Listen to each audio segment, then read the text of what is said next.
Okay, we are back once again for our video part of the lecture.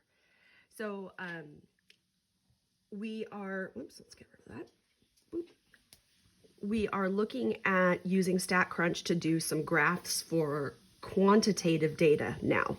So the first graph that we talked about today was the dot plot. And I just want you to see that real quick, just so, I mean, we did one by hand, but just so you can see it. Now, that the high temperatures for the 50 states, I have plugged them all in here. So you have that raw data in the notes, and I have already plugged them in there just to, you know, not waste our time on the video. I know that I've got them all because it ended at 50. So now I'm just hoping that all the numbers that I put in are correct, but I can go back through and just kind of make sure that they look good. Okay, so you want to check your answers. I can change this title to high temps. Okay, so you can change that title up in the gray. And then let's go to graphs. Oops, graphs. So let me just show you the dot plot real quick. So if we click on dot plot, remember that the big thing is that you have to tell the computer what column you're using. We're using the high temps column. So you click on it and it moves over into the white rectangle. And this is what will get graphed. So let us see if we just, I haven't actually done a dot plot here. So let's just see what pops up. Okay, so as we talked about before, a dot plot is just a bunch of little dots showing frequency. So like here's 115 and there's one dot, okay?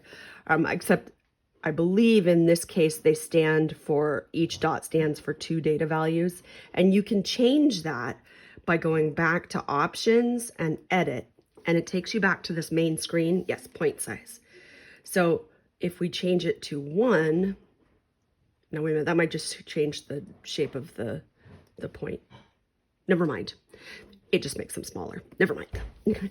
Okay, so take that back.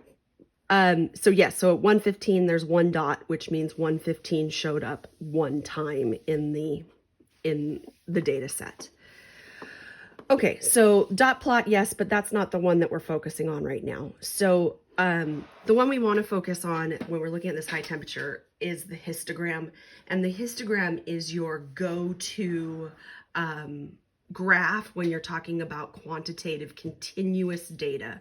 So if we're looking at continuous data, which we are in temperatures, then this is the guy we're going with. So we're going to click graph again, and we're going to go to histogram. Histogram. Again, as always, we're going to stick our high temps over here, so it's in the white rectangle, and we're good to go there. Now we're going to do a little bit of work here that we didn't do earlier. We're going to go down to bins, and I have no idea why they call it bins, but hey, whatever. And what we want to do is we want to tell the computer where to start the graph. So it says start at. So if you look back at all of those data values, what we're looking for is the low value. Okay. The low value. And the low value is 100. So I'm going to plug that in there. And then it asks you to give a width. And this is basically telling you how wide do you want each one of your bars. So a good rule to start with is 5. Okay. So we're going to plug in 5 there, and then we're going to click compute. And so we end up with a histogram that looks like this. And notice how our histogram has 1, 2, 3, 4, 5, 6, 7 bars. That's a really good number of bars to have. Anywhere between 5 and 8 bars is a good histogram. Let me show you this same thing, but with a histogram that's not as good. If we had made the width of our bars smaller, like 1, I want you to see what's going to happen here. Compute. Look at how many bars we have. And notice how that graph just really isn't all that friendly to even look at at all. And that's because our width is too skinny. We have way too many bars. So if we want, we can go back and we can change it back to 5. And you can mess with this. What if we put in 4?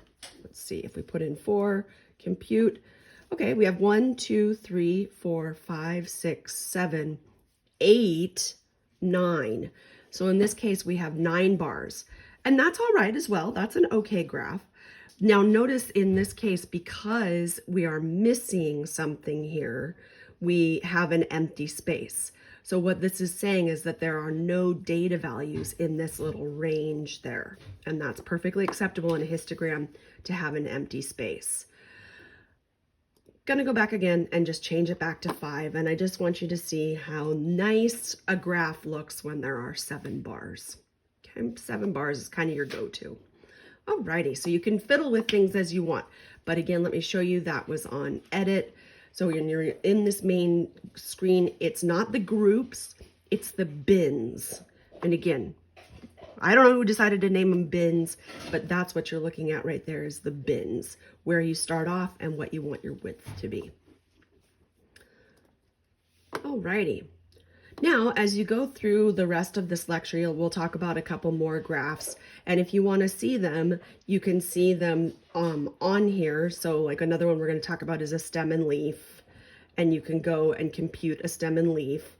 And if you just want to mess around, you can do all sorts of different things and figure out different graphs and that kind of thing. But so that's the idea with our graphs. But as we said, like the pie chart, the stem and leaf, the histogram, those are the ones that are your real go-tos. But here they are. Okay. All righty. I hope that sounds good to everybody. And I will see you next time. Bye.